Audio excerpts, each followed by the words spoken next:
The moment you close the door, take off the mask you wear for the world, and simply exist without pretense, that's when your zodiac sign reveals its truest form. Not the polished version you present at work or the curated persona you show friends, but the raw, unfiltered essence of who you actually are when no one's watching. And what modern psychology has discovered about this phenomenon is far stranger than any ancient astrologer could have imagined. Your sun sign operates like a default setting in your consciousness, a baseline pattern that emerges most powerfully in solitude. When external expectations fade away and social performance ends, something remarkable happens. The psychological mask researchers call your persona dissolves, and what remains is the core operating system your sun sign has been running all along. Studies in behavioral consistency have found that people exhibit their most zodiacally aligned traits not in public settings, but in private moments, suggesting that these patterns run deeper than mere social conditioning. Aries in solitude becomes a warrior without a battlefield. When alone, the ram doesn't rest or relax in conventional ways. Instead, there's an almost uncomfortable energy that demands movement, challenge, creation. And Aries by themselves will start projects at midnight, rearrange furniture at odd hours, or begin learning something entirely new simply because stillness feels like surrender. Ancient astrologers called Aries the flame that cannot die, and in private moments, this manifests as an inability to simply be without doing.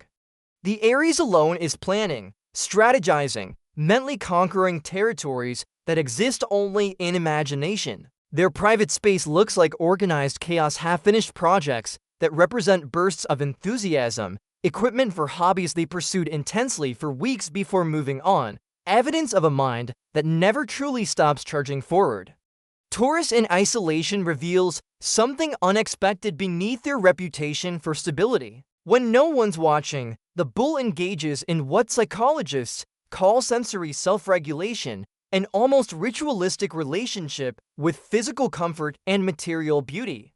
A Taurus alone will spend 20 minutes arranging pillows just right, prepare elaborate meals for themselves with full presentation, or touch fabrics repeatedly for the pure pleasure of texture.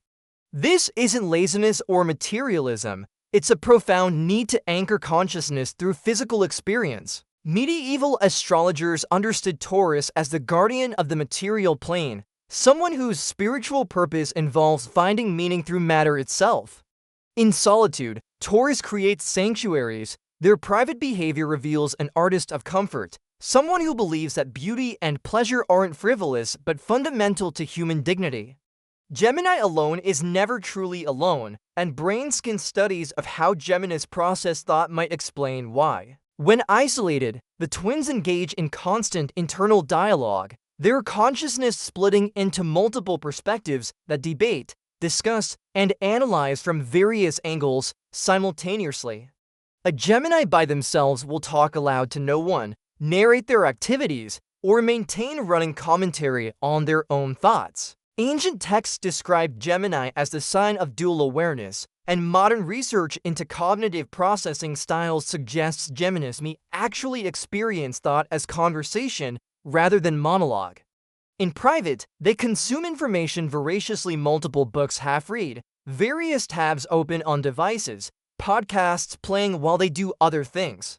Their alone time isn't rest, it's intellectual feeding time, a necessary gathering of mental stimulation that makes social interaction possible. Cancer in solitude retreats into what depth psychologists call the inner sanctuary, a private emotional world far more complex than their public presentation suggests.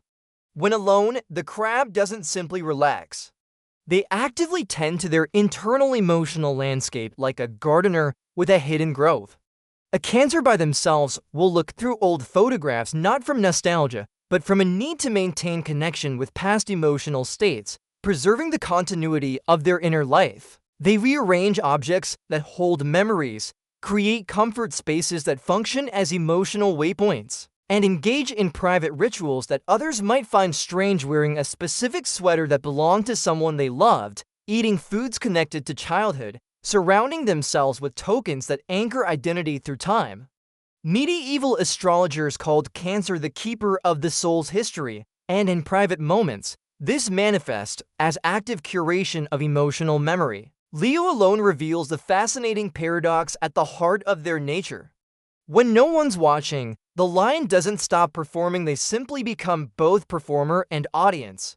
A Leo in solitude will practice speeches that no one will hear, perfect skills that may never be displayed, or create elaborate scenarios in which they imagine themselves succeeding magnificently. This isn't vanity, it's what performance psychologists call identity rehearsal, a process of becoming through imagined witnessing.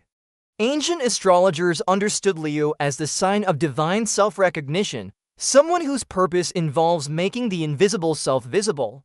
In private, Leos engage in mirror work not from narcissism, but from a genuine need to see themselves existing, to confirm their reality through reflection. Their alone time involves creative expression that may never be shared, songs sung at full volume to empty rooms, dramatic readings of ordinary texts, physical movements that embody the grandeur they feel internally.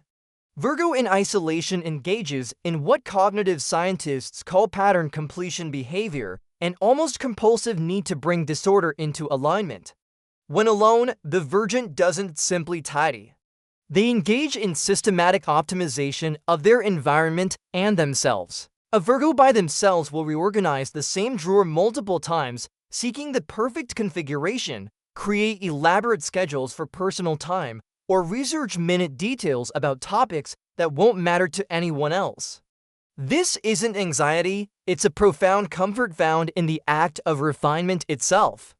Medieval texts described Virgo as the perfecter of earthly forms, someone who finds spiritual meaning through the process of improvement. In private, Virgos engage in self-correction rituals, checking and rechecking work that's already complete, making lists of ways to enhance routine activities, or practicing skills they're already competent at because there's always a higher level of precision possible. Their solitude is active, purposeful, aimed at an ideal of human functioning that exists primarily in their own conception. Libra alone faces what philosophers call the problem of the mirror. Without others to reflect them, who exactly are they? When isolated, the scales engage in what appears like indecision, but is actually a process of trying to balance internal perspectives without external input. A Libra by themselves will change clothes multiple times, not from vanity, but from uncertainty about which version of self feels most true. Start activities and then pause mid-action, reconsidering the approach, or have internal debates about simple choices that reveal deeper questions about identity and authenticity. Ancient astrologers called Libra the sign of eternal weighing, understanding that this wasn't weakness but recognition of life's genuine complexity. In private, Libras create aesthetic environments even with no one to appreciate them, suggesting their need for beauty and harmony isn't performance, but genuine psychological necessity. They'll spend long periods simply experiencing equilibrium, listening to music that creates emotional balance, arranging spaces for visual symmetry, seeking in solitude the harmony that social interaction often disrupts. Scorpio in isolation drops the controlled exterior and reveals an intensity that would overwhelm others if expressed publicly. When alone, the Scorpion doesn't relax into lightness. They dive deeper into the psychological depths they navigate constantly. A Scorpio by themselves will engage in what psychoanalysts call shadow work, confronting uncomfortable truths, exploring dark emotions, investigating the aspects of human nature that others prefer to ignore. They'll research disturbing topics, contemplate mortality and meaning, or simply sit with difficult feelings rather than distracting from them. Medieval texts describe Scorpio as the sign that walks with death, not morbidly, but as recognition that transformation requires acknowledging what must be released. In private, Scorpios engage in intensity rituals, powerful music at high volume, content that evokes strong emotion, or physical activities that purge psychological tension. Their alone time isn't rest, it's the psychological processing that makes their powerful presence sustainable. Sagittarius in solitude becomes a philosopher without students, a traveler without destination. When alone, the archer doesn't settle into comfort, they expand into possibility space. A Sagittarius by themselves will plan elaborate adventures they may never take, study subjects for pure intellectual joy without practical application, or engage in what psychologists call meaning-making activity, the construction of philosophical frameworks that explain existence.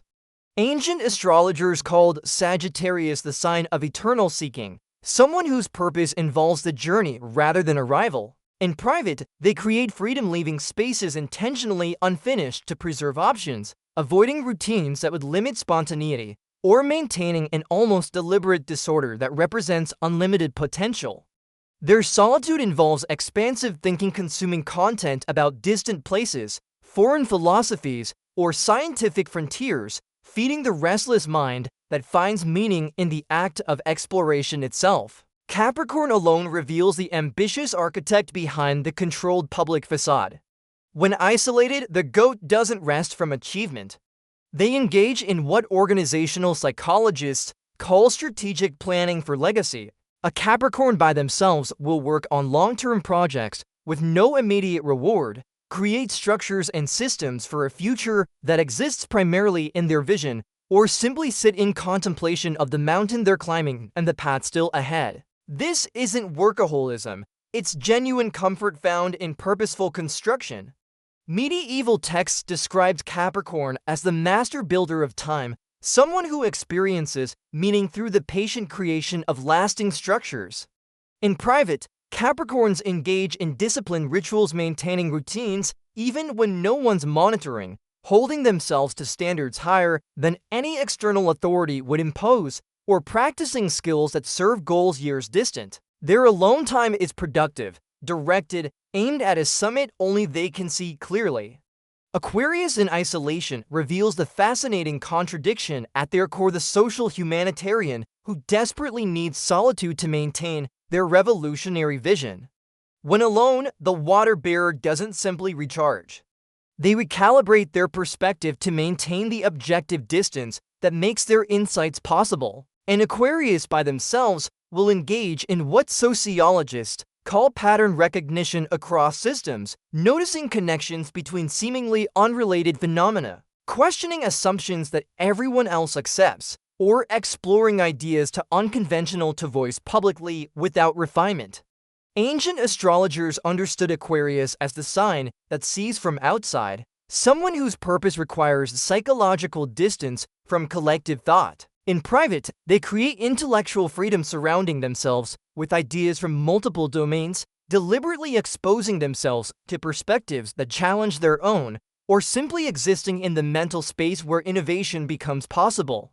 Their solitude isn't rejection of humanity, but necessary separation that makes genuine contribution possible.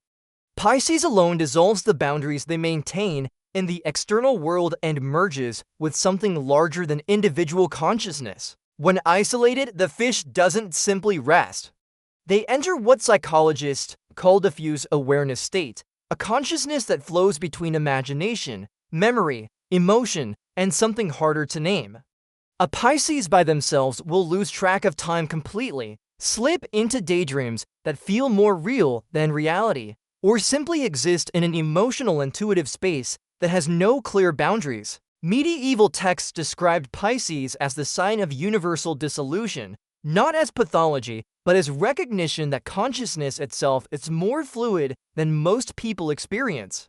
In private, Pisces engage in what appears like escapism, but is actually spiritual practice music that transports consciousness elsewhere. Creative activities that blur the line between maker and made, or simply being in the liminal space between sleeping and waking where insight arrives unbidden. Their alone time is sacred, necessary, the source of the compassion and creativity that seems mysterious to more boundaried signs. Your zodiac sign in solitude isn't who you pretend to be, it's who you actually are when pretense becomes unnecessary.